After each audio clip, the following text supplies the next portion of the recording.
Автор первого в постсоветской России учебника для вузов по дисциплине истории экономических учений Яков Ядгаров опубликовал более 230 научных публикаций по экономической математике.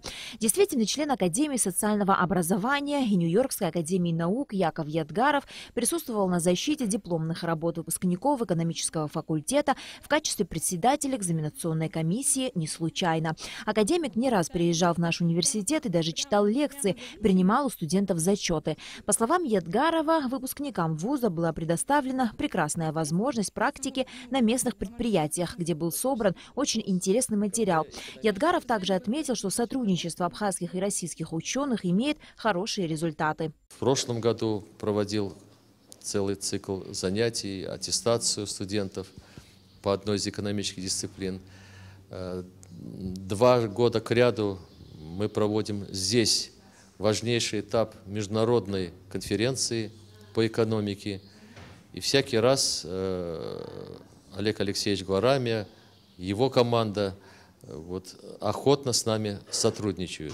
Учет и анализ затрат строительной сферы, учет эксплуатационных расходов на транспорт, учет и анализ издержек обращения на примере местных предприятий. 18 тем по экономической отрасли раскрыли 18 выпускников бакалавриата, труды которых оценивала компетентная комиссия в составе декана экономического факультета АГУ Евы Азган, проректора АГУ Владимира Делба и непосредственно самого председателя комиссии Якова Ядгарова и других.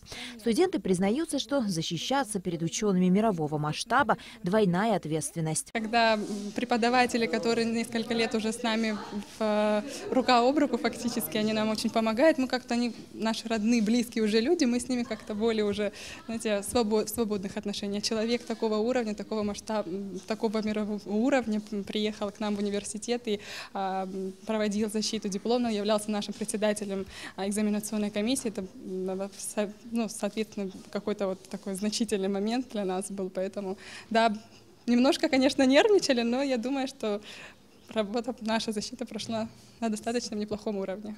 Профессор Яков Ядгаров также отметил, что очень рад опыту работы со студентами главной кузницы кадров Абхазии. Он также отметил большой вклад абхазских ученых в подготовку молодых кадров. На Алакове Астамур Гошба, Абхазское телевидение.